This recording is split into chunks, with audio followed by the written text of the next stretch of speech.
My name is Dr. Sapna and I'm with Japaigo. For those of you who'd like lunch, we have lunch packets for a few of you. Do pick them up. Once again, welcome to our session. Just a few housekeeping notes. We have left registration papers on the desks with pens. Please do fill in your names and your coordinates. We'd love to keep in touch with you after the session as well. We've also left sticky notes on all your tables. In the course of the session, if you have any points or questions linked to accreditation and maternal health outcomes, we'd really encourage you to fill them out. And we have 2 mics with us on the stage, so during the Q&A, we'd be happy to make sure the mic is passed around. And on that note, I'd like to invite Pompey Sridhar, the India Country Director for MSD for Mothers, to kick off the day. Pompey, over to you.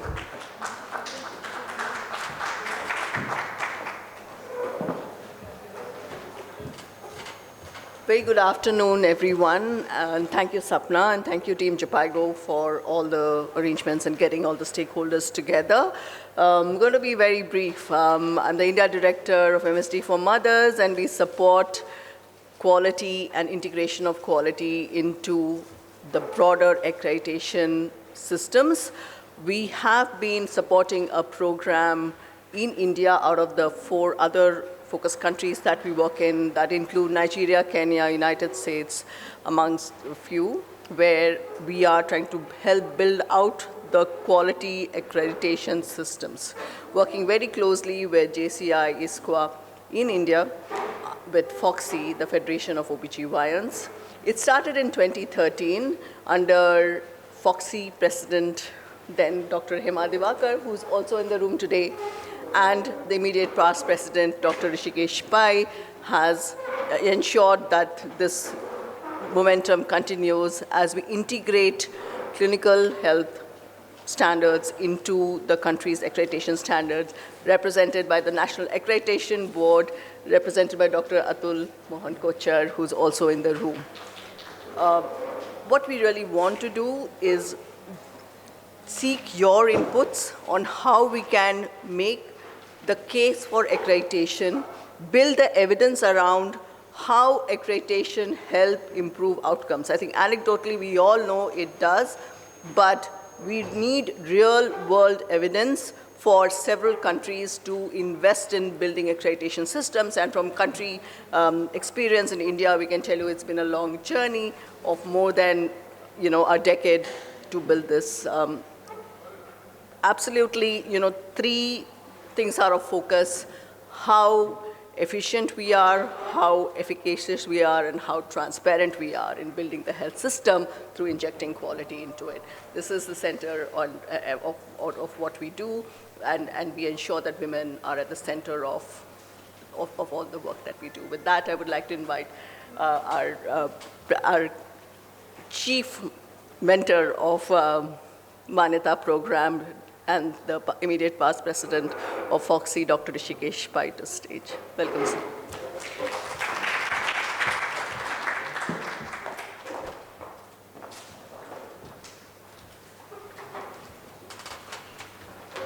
Hello, good afternoon, everybody. It's a pleasure to be here today. I am actually a clinician, and I represent the federation, which is called the FOXI. That is it has 44,000 gynecologists, and we have about 14 to 20,000. We don't know the exact estimate of the nursing home that the gynecologists operate, but nearly 14 to 20,000 gynecologists. And in 2017, my colleague Dr. Hema Divakar was sitting here, and Dr. Pompey Sridhar from MSD for Mothers. That time I was the Secretary General of the Federation, and my better half was the President of the Federation, Dr. Rishma. They approached me for this program of quality. In fact, Hema and Pompey were thinking about it, because any new program, you may need to have an impact, and it took them nearly 4 years to bring it to the table, and then we started the Manyata program. So it was a quality control program with a difference, because we wanted to, because the doctors, they want clinical. See, I go to various conferences worldwide. There is a divergence between our thought process of public health, etc., and the doctors who want to implement. They are more procedurally directed. They are not in their mind, they are all the time procedure-oriented, patient, procedure. They are not oriented holistically, hospital implementation, public health, the larger good. So we had to focus these two ideas together. And I always was my dad was from Harvard. He was in public health, so I had a public health bent of mind, but I'm an IVF guy, a hardcore technology guy. So I wanted to bring these two together. Although also, I always feel that India is two different Indias. One is 1.3 billion, not so well off India, and one is 100 million, well off India. These two different Indias, but the equity has to be given to all of them. Same kind of care has to be given. And this Manyata program was an idea where we could generate that equity, because once we gave a quality care to all those 14,000 maternity rooms, irrespective of what kind of patient comes to them, if they implement the program, they will give the same equity to everyone. At least the procedural equity will be the same, if not fancy rooms, etc., but the procedure, and that has happened. So we created this Manyata program, and we started accrediting the program, and we created 16 standards. We felt, let's not do the standards of infrastructure, fire, how to do documentation. Those are there. Let's create the clinical standards. So, in the morning I was seeing a plenary session where you said quality with love. So that is the love. So quality is a more ruthless kind of approach. Put some passion into it, put some emotion into it, and that's why we created the clinical standards of quality. And that's where the 16 standards, we have now evolved them to 20. As the program evolved, a lot of doctors, it was very difficult because we had to voluntarily get the doctors to come for this program. So as the program evolved, more and more doctors started coming in, and at present we have, India has got 30 states. India is like Europe. It's like a federation. So we have 30 states, and nearly the program is now implemented in 25 states of India, and nearly 3,000 nursing homes have been accredited. So in the meantime, what happened, as the program evolved, the state of Maharashtra started getting interested. Oh, what is this quality control program are you implementing? Can we also join in? So in Maharashtra, we had, so in the meantime, the state government and the central government had started a new quality control program called Lakshya. So we joined the Lakshya and the Manyata together and created the Lakshya Manyata program. On the horizon, there is another very large organization called NABH. Dr. Kocher is the CEO and he leads the NABH. And that organization has fantastic standing in India. If you say NABH, everyone will get up. So we had to see how we could get the NABH to associate with us.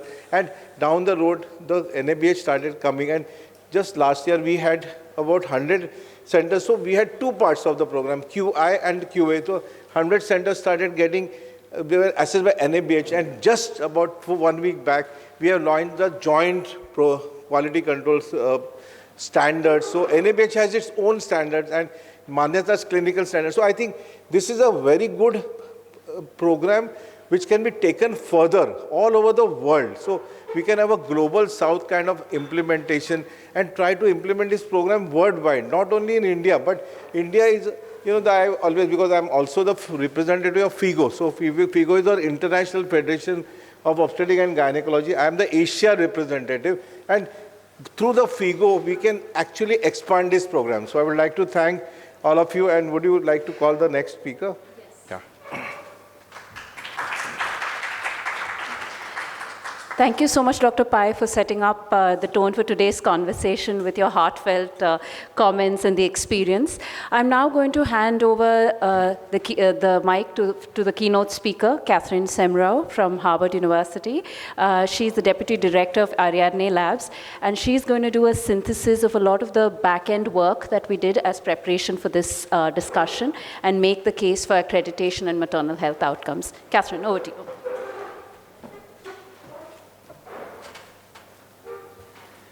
Good afternoon, everybody. Thank you so much for joining us today at this lunchtime session. We know you have competing options.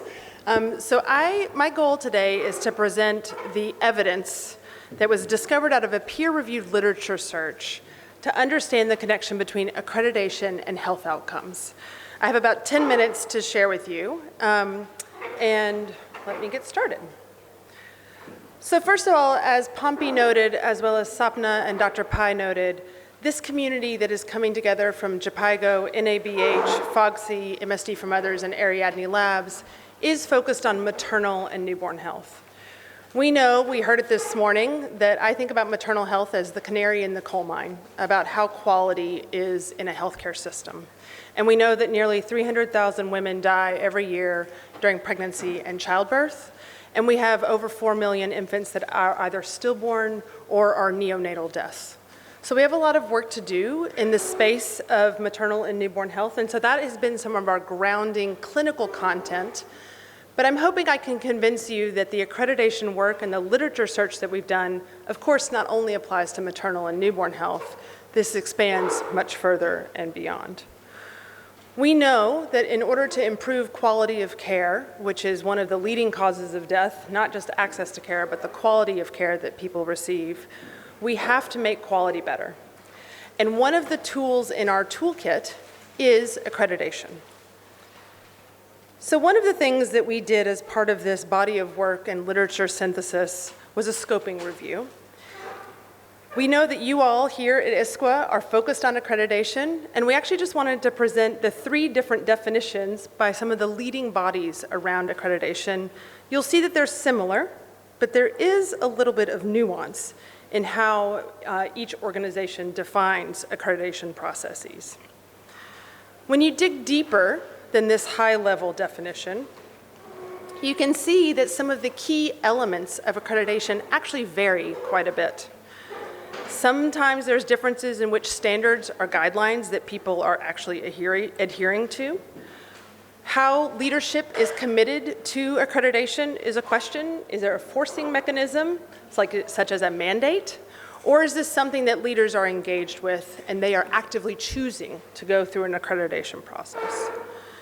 There are different goals around accreditation and how patient-centered or patient-focused that work is, and whether or not there are patient-centered policies as part of the accreditation process and inclusion of patient feedback.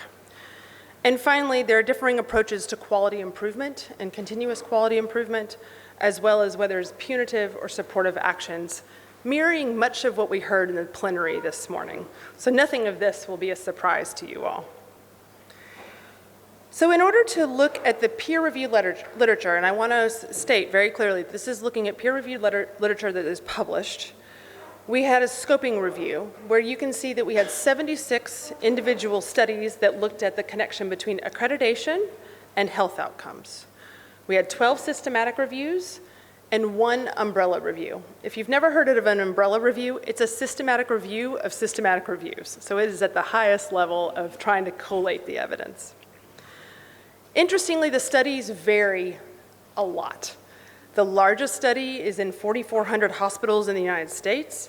There are very few of the studies that we found that are actually multi-country or comparative across country.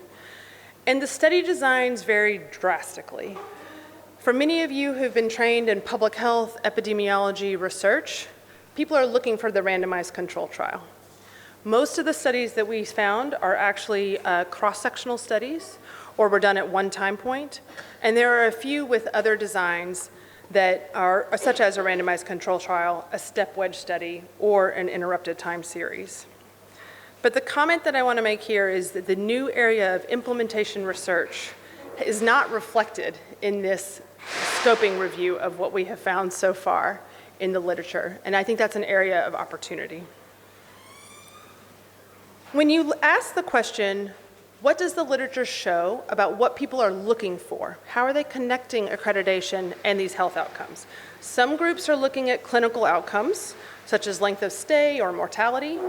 Others are looking at quality of care as measured by management quality, employee participation. Some are engaging with patient satisfaction in care and response of experience of care. And others are looking at organizational impact.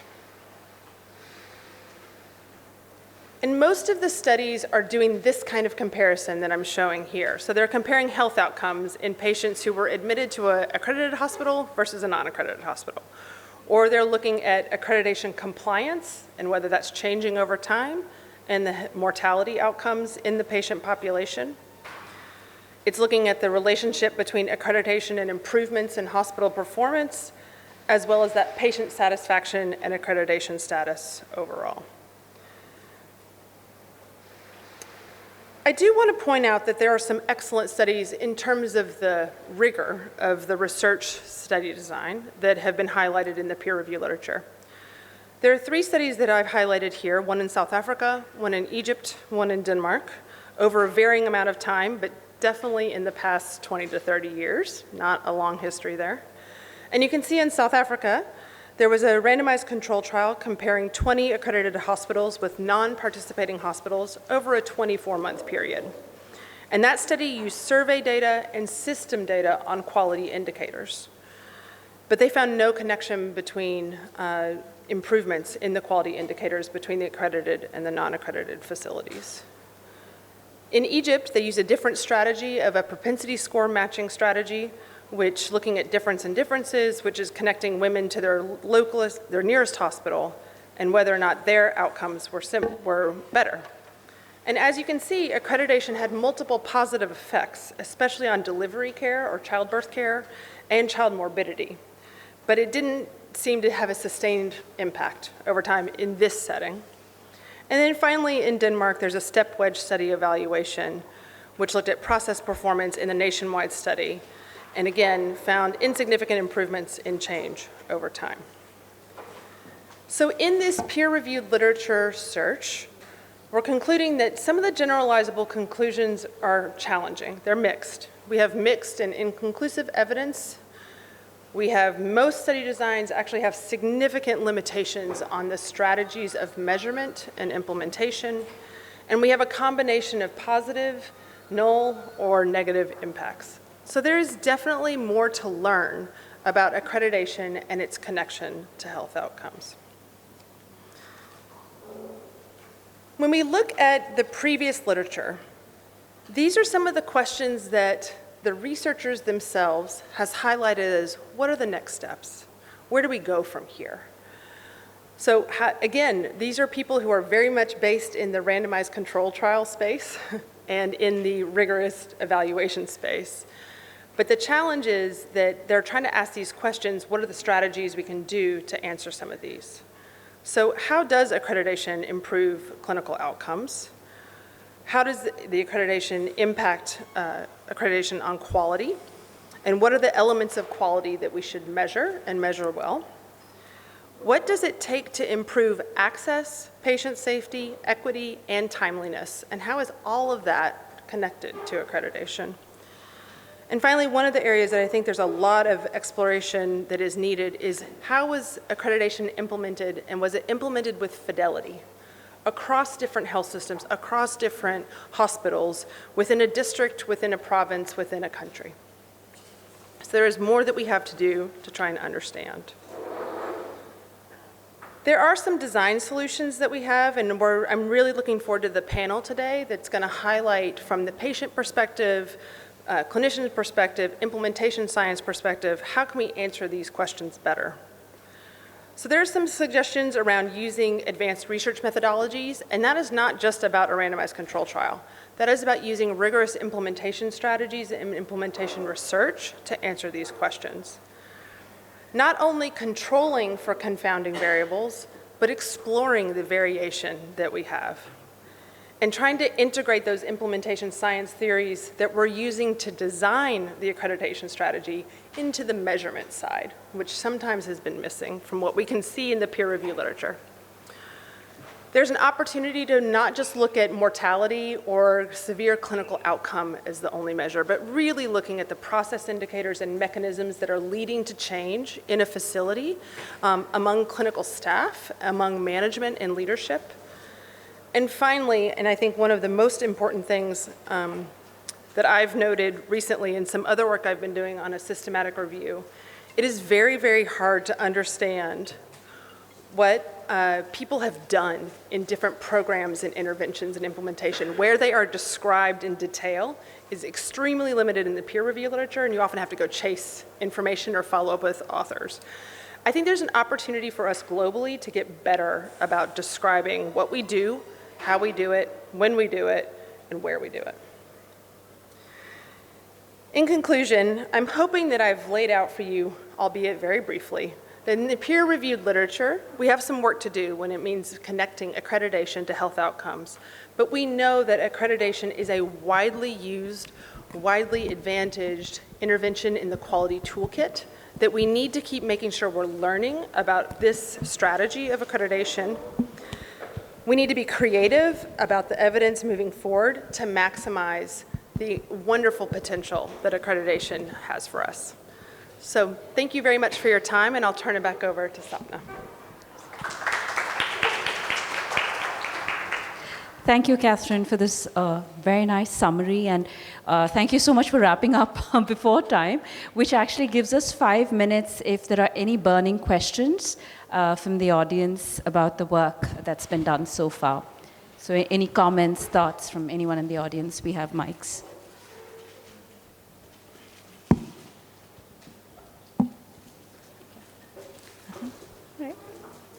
I think everyone's taken. Sure. Okay. We are privileged to have, a representation from WHO also in the room. And so, Plata, love some of your comments. We know you have to leave early, and would really love your comments on what would be that clincher evidence. Sorry, I didn't meant to jump, so I will not jump. Thank you very much, and good afternoon, everybody. Blerta Malice with WHO in Geneva. Catherine, is absolutely very fascinating what you just presented, and is the kind of question in WHO we're struggling to answer. Even to articulate the question, what is the question, is difficult in this domain, especially from a perspective of low and middle income countries. You clearly stated from the beginning that accreditation is one of the tools that we have in the toolkit for improving quality, and is being questioned over time if the effort is worth the outcome, and if the outcome is really changing from one setting to another, or one accredited versus non-accredited structures. So I have nothing to add. That's just, for me, is very good. I'd like to connect afterwards to hear how we can think together across some of the areas you highlighted. At the very beginning, you mentioned and said that while your literature search was mainly focused on maternal and newborn health outcomes, you could kind of generalize the results of your research now to apply to broader accreditation. I just wanted to ask if this is something you meant to say, or and is there any commentary that you may want to add? Yeah, thank you. Thank you. Thanks so much for clarification, Blerta. I think I mixed two sentences together, so let me restate. The work that brought us all together is in the maternal and newborn health space. What Dr. Pai was mentioning with the Minyata initiative in India in trying to improve quality of care in the private sector was how we all came together. The literature search that we did was broader. It was just looking at accreditation and health outcomes writ large, not just in maternal and newborn health alone. My apologies for the misspeaking, but it's a great question. That is very useful and helpful, and thank you very much. Just one, given that I had the microphone, we are really looking at the accreditation or independent evaluation of structures, facilities, services from the lenses of low and middle income countries. Is one of the hot questions that the ministries of health are asking as they're trying to make the correct selection of which interventions should they put in their toolkit to improve quality of care, and quality of care not so as in health outcomes, but very clearly with effectiveness or clinical, we're doing the right thing, safety, we're not creating any harm, timeliness, and then everything else that comes, especially at efficiency and integration, which are important for everybody, therefore equity. Sorry for mentioning all this, but this is part of that very difficult question on accreditation when we ask, and you mentioned standardizing also the results at the end. What is it that we're looking, and from lenses we're looking at? Because that is something which has not been attempted until now. So attempting it, and usually these kind of challenges are very interesting, would be very interesting, and we'd really like to see how best to address with this forum, but also with others. And thank you very much to you, my dear Thank you. Thank you. Would you like to say? Hey, good afternoon. I'm John Perlin. I'm the new President and CEO of Joint Commission International and Joint Commission. Thank you very much for an absolutely brilliant talk. Thank you. This is really more of a comment than a question, but I welcome your response. I think we've got a lot of work to do in accreditation. I think you're absolutely right. We need to embed performance measures at the outset so you know the starting point, because the inherent conundrum in the assessment is measuring things that didn't happen, the things that went right but otherwise might have gone wrong. And I say this coming from an operations background and coming from a recovering health services researcher. It's done large-scale clinical trials. This is an area where we tend to lump together a lot of the accreditation. And within that are a lot of things that everyone does that are regulated through other mechanisms. And trying to measure those things as part of did accreditation work or not work is sort of like throwing ice in a bucket of water and asking what water came from that ice. And so we've really got to be precise, I believe, in pulling out some of the indicators that we can follow from outset and otherwise, and those things that are unique to a particular accreditation or intervention. So thanks again. Absolutely brilliant talk. Thank you. Thank you. I couldn't agree more, and I'm going to leave it to the panel to answer some of the questions about what to measure, because we have some people who are going to speak exactly to that. While I hand it over to Sapna, there's one request from all of you all, no free lunch. On the post-it, if you could just mention the country that you represent or the countries that you represent, that will be great. While you step out, you could possibly just leave it at the tip. Thank you. Thank you, Catherine, for summarizing this. I think Blata's comments have actually pushed us and challenged us to look through our work a little more. And thank you for your comments as well on how much more work is left. With this, I'm going to actually hand over and transition the mic to Rajat, who is a facilitator for the next session.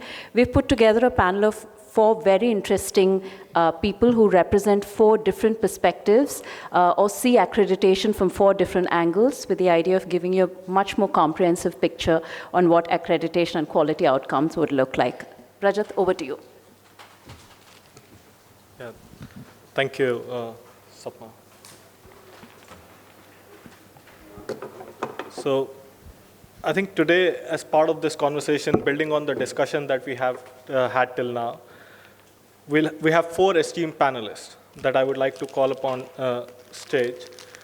Dr. Atul Kochar, CEO of National Accreditation Board for Hospitals and Healthcare Providers in India, NABH. Dr. Hema Divakar, we heard a lot from Dr. Pai as well about Dr. Hema, so needs no introduction, but the national convener for FOXI Manyata Initiative. Dr. Lisa Hirschhorn, Professor, Department of Medical Social Science and Psychiatry, Northwestern University. And Dr. Aprajita Gogoi, Executive Director for Center for Catalyzing Change. Yeah.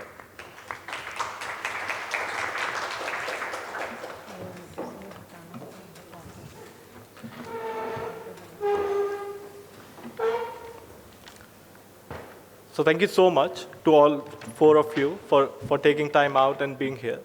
Over the next 25 minutes, we would like to build on shared experiences, learn from the lessons from the work that you all have been doing and have done in the past as well, from patient experiences, from clients' perspective, from what the health providers, accreditation means to health providers, and also from the system standpoint, as an agency, what we expect and what are the drivers for us.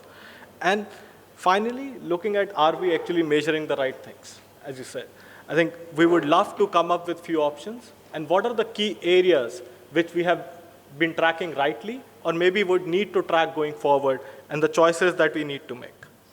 So as we start, maybe the first question, I'll go in a round-robin format to all 4 of you, and focusing on what are the barriers, or what is the current evidence base that suggests on the need for quality of care and accreditation, right? So maybe Aprajita, I'll start with you in terms of what does the current base tells us from the client perspective for the quality of care.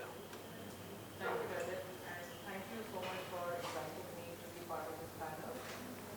And I hope that I will be able to bring clients' perspective at the panel today. This is good? Yeah, thank you.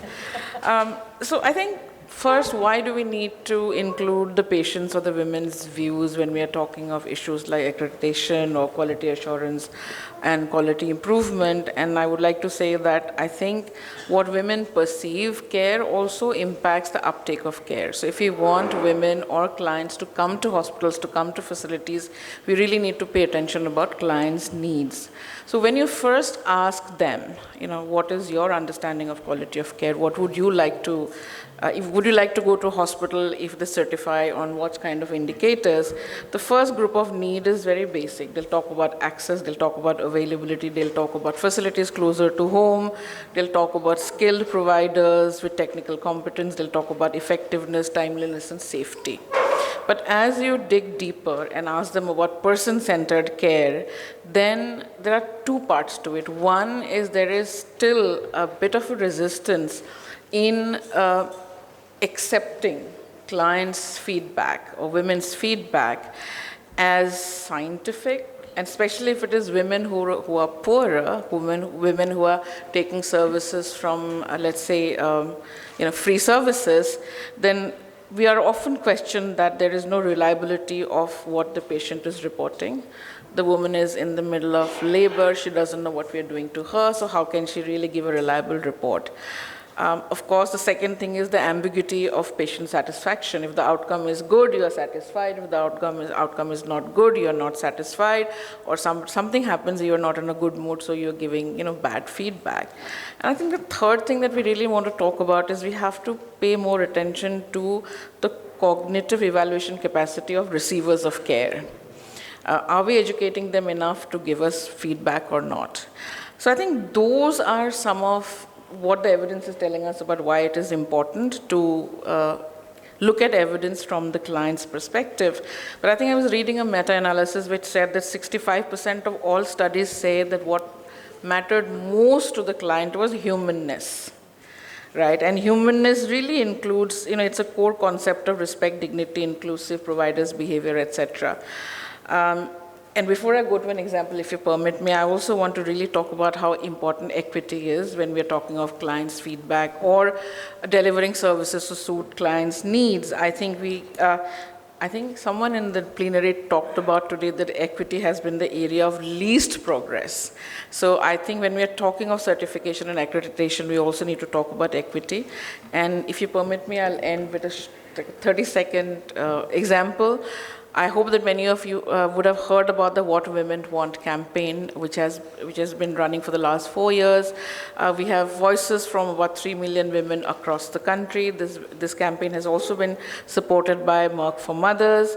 And when we asked women what is their most dear, most kind of a wanted quality of care indicator, they talked about respectful care. Right? They talked about no verbal physical abuse, privacy, dignity, discrimination, no abandonment. And this is a global campaign. And I really want to use all opportunities to bring women's voices back, that when we are looking at designing new systems of measuring quality, QI, QA, accreditation, we really have to pay a lot of kind of importance to how do we look at what women hold dear. And really happy to see that in India, if you look at our programs, whether it's Laksh, whether it's NABH has a patient rights kind of a charter. Laksh has respectful maternity care as one of the 3 goals. So I think all of those are really important from the client's perspective. Back to you. Thanks, Prajita. I think some great points, especially I think around equity, and you spoke about the cognitive evaluation capacity. I think it's really important for us to see how we can integrate that. Maybe I'll go to Dr. Hema, to you next. I think you have been an advocate for accreditation and quality improvement for a long time now. But do you feel that the providers actually value accreditation for the right reasons? Okay, when you say the providers, as Dr. Rishikesh Pai, our president, said, we are hardcore clinicians, and what does it mean to us when we say return on investment? We are investing in quality and accreditation. As clinicians, what do we look for? Well, there are 2 different verticals in this.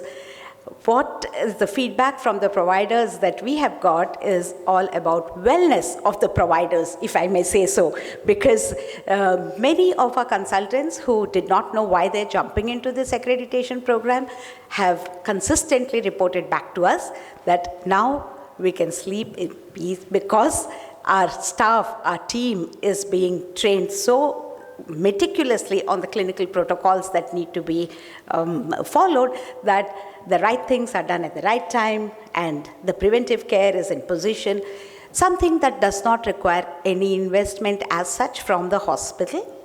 Taking the cue from what Aparajita has just said, the communication skills, the soft skills, the respectful care, which is provided within this accreditation program as a quality improvement piece, has gone a long way in getting the satisfaction of doing the right things. And also we pitched initially as a value proposition that your hospital is accredited and then you are following the recommended clinical standards, and therefore if there's any medical legal issue, then we stand by as a professional organization to be in support to that. So that is one parallel piece. But the other piece, when you actually say return on investment, is there extra footfalls? Are the patient-client base increasing because this is an accredited hospital vis-a-vis something, some other hospital which does not have a stamp of this quality. So that distinction, we still have to work towards it a long way, because again, the respectful care, the positive and the pleasant experience at birth when the patients do have in an accredited hospital, for them that means the world. They don't know about the complications, they don't know about what better could have been done for a better outcome, but they certainly know what is tangible to them in terms of experience, and that certainly is a huge return on investment. To sustain the health industry or the service business, yes, if this ultimately doubles into more footfalls, then more revenues, less complications, the wellness being in place, and critical issues being handled very, very efficiently and swiftly, of course, it goes a long way in terms of what we as clinicians call as return. Yes. No, thank you, Dr. Hema. I think some very important points around patients' experience being very critical to the providers, and also it's not only about the investment, but also about respectful care, right, that we need to bring out. But footfalls also matter.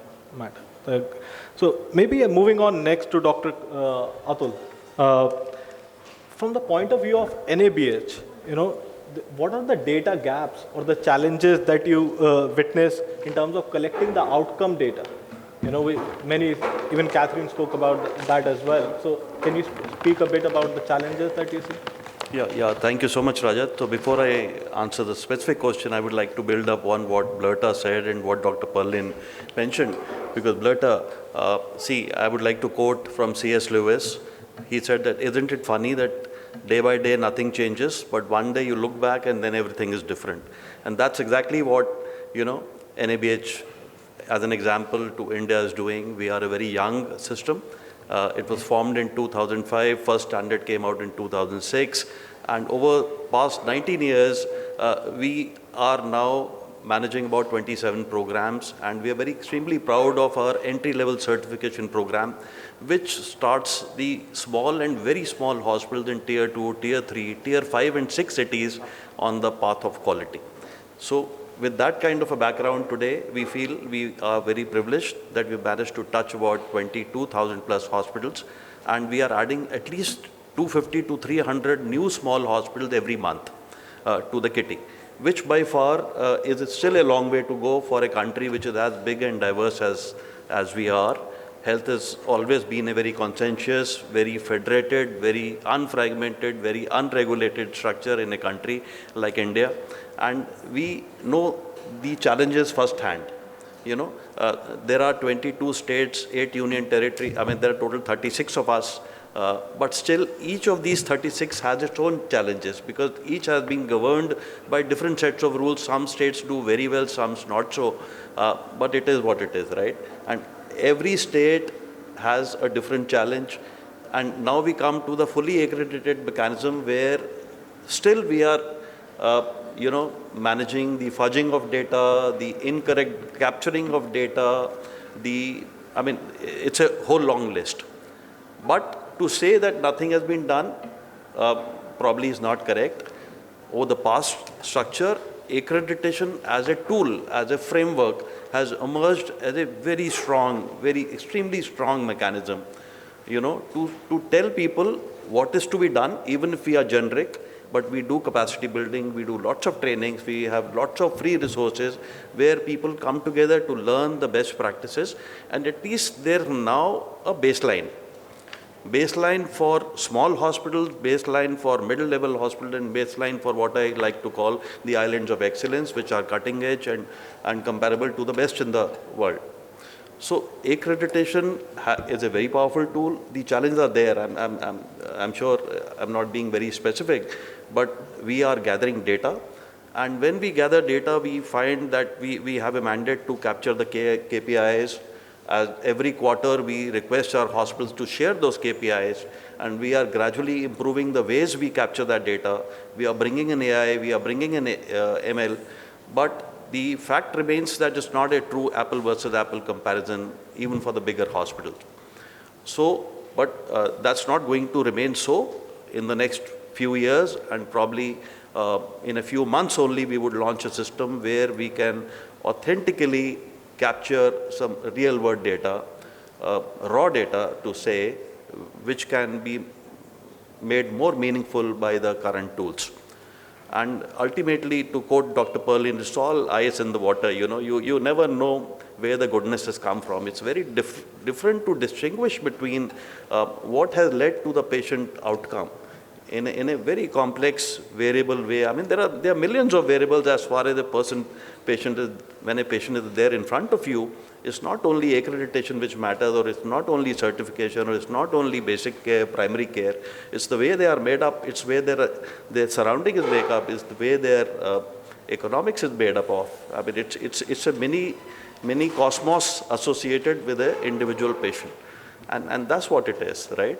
And accreditation, amongst all that chaos, I still am a firm believer, is a very, very powerful tool if delivered correctly. And it's a culture, behavioral, and socio-cultural change we are attempting to bring in, which is going to take, as a climate does, in about, it takes about 30 odd years, and we are only 19, we are still a teenager. We look up to JCI, for example, being there for 72 years, or ACHS, but all these are extremely, extremely useful tools which will continue to do good work. Thank you, Dr. Atul. I think you made a very important point that we have a baseline now at all levels, and I think that is foundational to the work that we can do going forward. Lisa, coming to you. You've been looking at implementation science for the past 2 decades and creating methods of effectively tracking systems. In your experience, what is that we should be measuring or can be measured in accreditation? So thank you very much, and I'll have to say, my experience with accreditation is small. I used to run an FQA, Qualified Health Center, so I've been accredited in the past.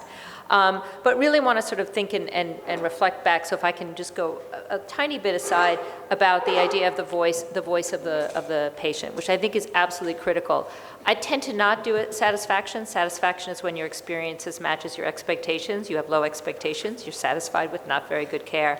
And so really thinking about how do we actually do that, and went to the session this morning about co-production and the concept of shared decision making, something that we're really working on in the US. Very hard to measure, but trying to figure out how do we actually get people involved and how do we listen to them, not just in what they prefer, but also in what's happening in their care. So I think what's really been very interesting for me as I've sort of learned a bit more about accreditation and sort of been doing a little bit of the reading, is that it's clearly what we would call in implementation science either an evidence-based intervention, which is something that we say is effective, or something that we think it's effective, but we're not sure where, or it's a strategy. So if we're going to make the assumption that if done well, in the right setting, in the right way, it is effective, then we may think a little bit more about how do we measure two things. The effectiveness as well as what we call implementation outcomes. So those are all the things that we measure to say, are people actually doing it the way that they're supposed to be doing it? Is it actually being done correctly? Are people willing to actually adopt it? And so when we think about it, accreditation, when I first started to think about this, was thinking about it as this sort of one thing. People come one day and that's it. But listening really to the panel and doing the reading, there's a lot of stuff that happens beforehand that's often not measured. So if we think about accreditation as something that is a tool, part of the toolkit, how do we measure what happens as people prepare to actually undergo accreditation? What happens during that, and what happens afterwards? And so if we think about accreditation rather as a very important strategy that we're actually using, we also need to define what that is. And Catherine put up, there's 3 different definitions. And I would suspect that if I went to all the different countries, we would say the function is the same, it's accreditation, but the form that it's actually being done is quite different. And so who's actually doing it, and what are they checking on, and how are they measuring it, are all things that will probably add to some of the understanding of the variability of the results. So in randomized controlled trials, and I come from like phase 1, phase 2 HIV trials, we try to control everything. Like, we don't want variability. Implementation science, we learn from it.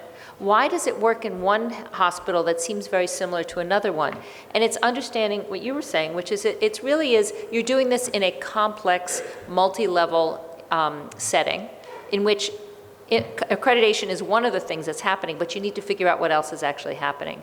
So I would say that in addition to effectiveness, and I could argue back and forth whether that should actually be something like morbidity and mortality, or whether we want to say, we know that if you actually do certain things that it will save lives, whether that's good enough. And I would ask the people who have to pay for accreditation and will do it, what is perfectly good enough evidence for that?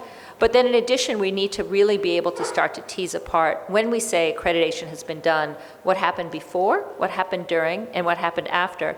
And I would actually say that India potentially is a tremendously important data set to be able to understand that. Because if it's being done the same way, but you're having different outcomes or different impact on maternal and child versus, for example, non-communicable diseases, you will be able to really understand that.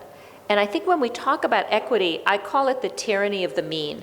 So if we only look at 87% or 76% and we say, hey, we're doing pretty well, who are that 17% that are not actually doing better? Who are the people, despite an accredited hospital, are still not getting their care? And that's, again, another area that I think we need to look at as we disaggregate. For whom does accreditation work at the hospital level, but for whom does accreditation also work at the provider level and also at the patient level? Thanks. I think some great points, Lisa. Thank you. I think you made a very important point that programs need to think from a different disaggregated data level perspective, and also look at different facilities and the experience of how that is happening before, during, and after around that. So maybe I'll go to Dr. Hema, because you've been implementing Manita for a while now. So maybe building on what Lisa shared, can you talk in terms of what you are tracking, and also what is the gap that you see that we need to track further? When we actually started this program, and it was the first of the programs for the private sector, so we thought this is going to be pretty simple, pretty easy, because in private practice, they have the liberty to do everything that they could do and they should do. But our experience was quite different. The baseline scores were somewhere near 18 to 20%, which means that what the recommendations had been laid out, for example, universal testing of every single pregnant woman for high sugars in pregnancy, which is very, which is escalating in our country. It said only 20% out of all the 100% which they have to lead to, they are being tested. So what happened was that we started hammering all the recommendations to be translated into practice. And we made sure that the human resource, the capacity, the confidence, and the competence is built in such a way that from 20% they have to escalate at least to 90%. Then the pickup rates of the high-risk pregnancies, for example, even in the antenatal period or even before that, when they came for the preventive care, they started rising, which means it gives us an opportunity to do our best with the early recognition, with the prevention, with the tracking these patients, as Lisa said, not only the short term, the mother and baby, but also long-term NCDs, which has a huge impact on the generation next. So I thought that, the simplistic way, we said these are the minimal evidence-based standard which we presume everybody should be and would be doing, but that was not the case in the ground level reality. And escalating this was so hugely important. So all of these, what were they doing before, and in alignment with the clinical protocol recommendations, now what is the shift? And because of this shift, how much better is the short-term and the long-term outcomes clinically are getting documented. So that is really the core of how we can give the health of well-being to the generation next. No, thanks, Dr. Hema. I think I've been told that we are over time. So in the interest of time, if I can take 30 seconds from each one of you, if there is one thing that you would like to most critically track, the evidence base that you want to build linked to accreditation, what would that be? If I can go quickly from you, starting from Aprajita, one line. 2 lines. I think what would interest me most is, can accreditation measure the impact on diverse patient population, especially the marginalized and the most vulnerable?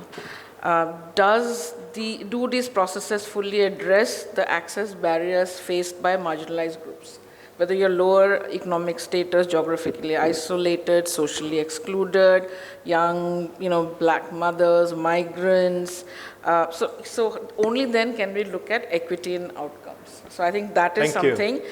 So in order to do that, we need inclusive standards as part of all our processes, and accountability is really essential. So grievance redressal mechanisms. I'll move on. Dr. Lisa, please. So thank you. I think I would just ask for or plead for better evidence of what actually is happening. So how are you adapting? How can you and should you adapt accreditation? We talk about this idea about the core. If you adapt it too much, it's no longer accreditation. But for example, if you're looking at a primary care center, or if you're looking at a hospital in a rural or urban or private or public sector, do you need to actually ask somewhat different questions? And very importantly, to get people to track how are they implementing it. And again, it's the before, the during, and the after, whether that's officially part of accreditation or not. And what are some of the other factors that we're understanding, other interventions that are happening, other things in the community that are actually driving the variability in the outcomes we're seeing. Thank you. I'll be short. See, in the given context of the complexity and diversity in our own country, India, I think we are positioned well to use the AI and the technology for the equity to reach the last mile, and also the trending of what's going on in different parts of the country and where we need to invest our efforts the most. Thank you, Dr. Hema. Dr. Atul? Yeah, so I would only like to say that accreditation in India is currently laying down a foundation.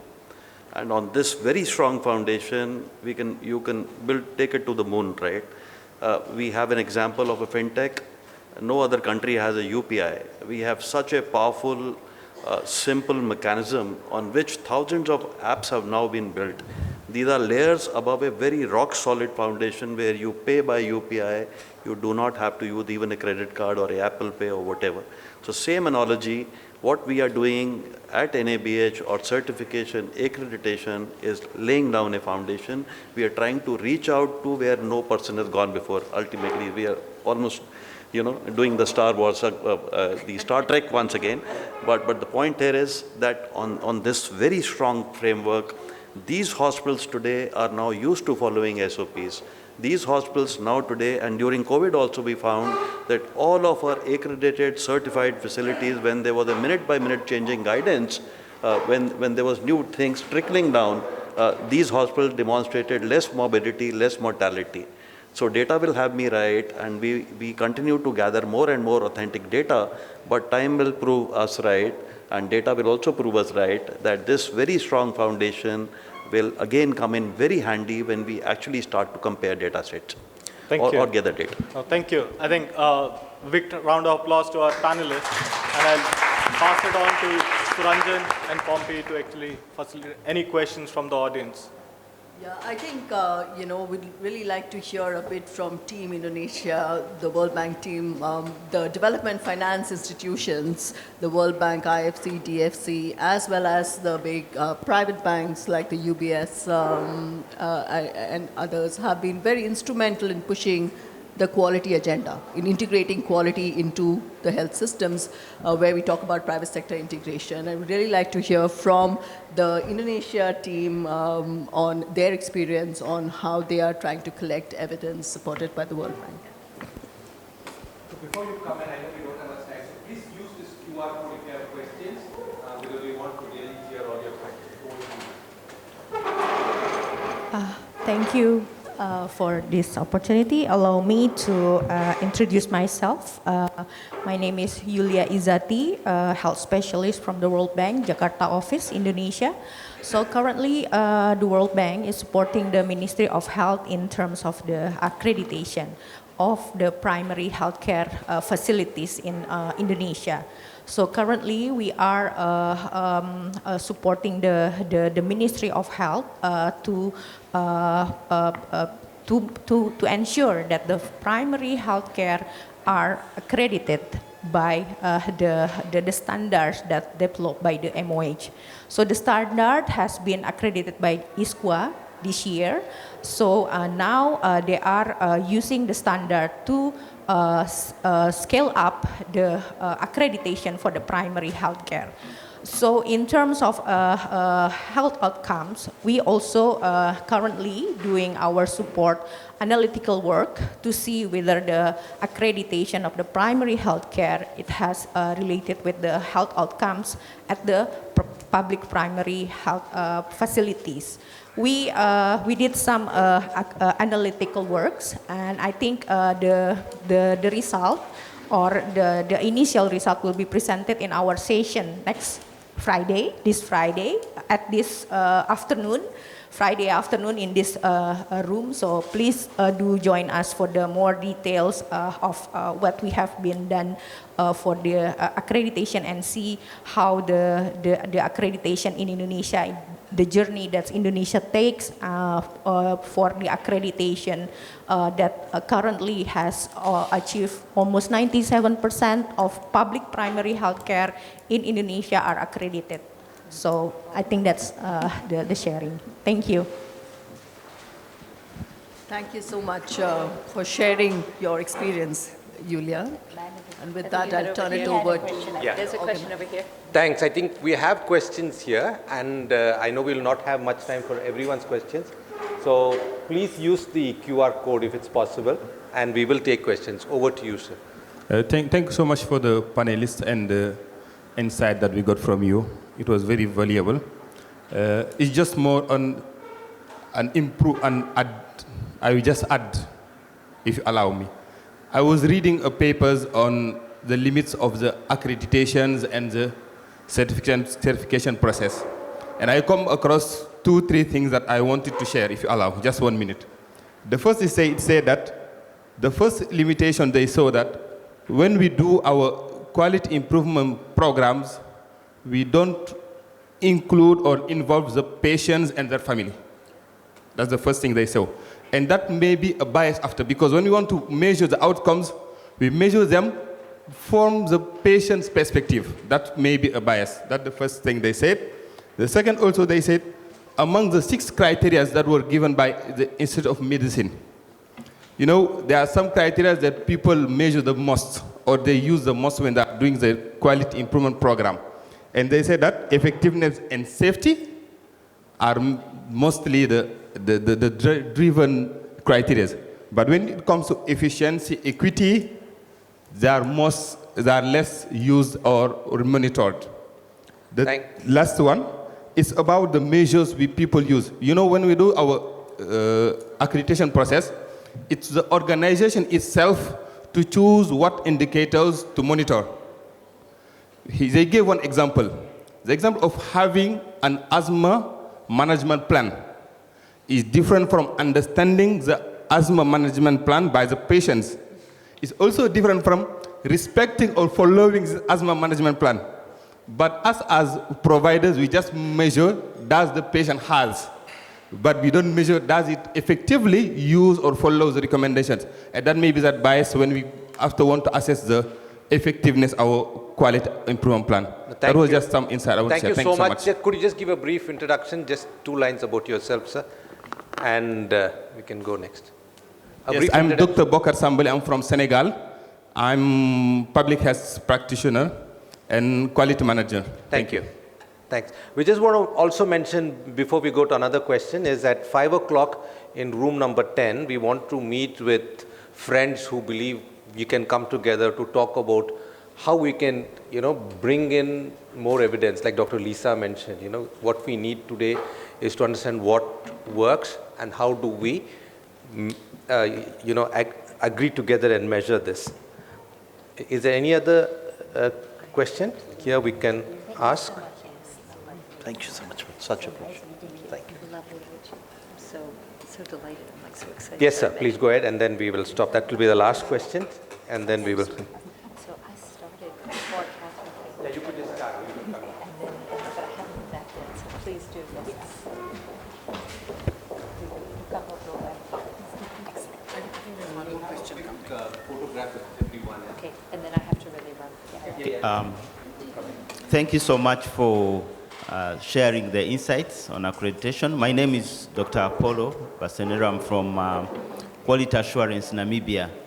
I was hearing about the measures really to see if accreditation leads to improvement, and I think the way we can look at it, like in Namibia, we are starting to implement accreditation actually in the public hospitals, but the way we looked at it is to strengthen the systems and processes.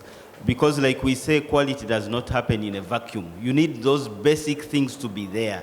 And that's how we are looking at accreditation. It really helps you to have that accountability within the healthcare system. Some of the processes that are not there, some of the things which are supposed to be there, but actually they are not there. And this is the foundation to really provide a quality of care. So I think when we are looking at the measures also, we need to look at some of those measures that look at the processes and systems and not only the outcomes. Yeah. Thank you. Thank you very much. I want to repeat again at 5 o'clock in room number 10, if you believe that you have more to help share and talk to us and form a small community of practice that we could continue to discuss, please join us. Thank you so much. You've been a lovely audience and you've encouraged us in listening to us and joining us. Thank you so much. I'd like the speakers to just come on front for a photograph, please. All these speakers, Catherine, Sapna, Rajat, Pompey, for a quick photograph. Thanks.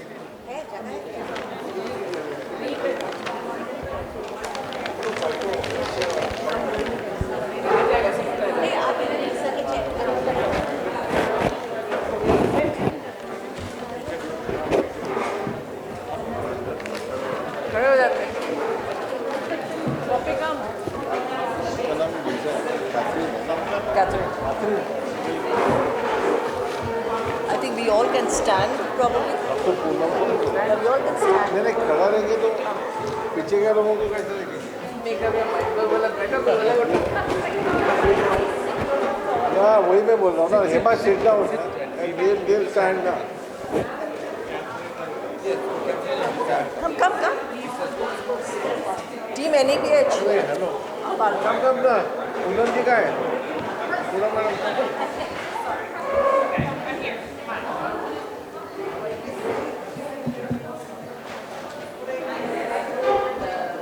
इसको भी बुला लो. ये दोनों खड़े हैं. इनको अरे.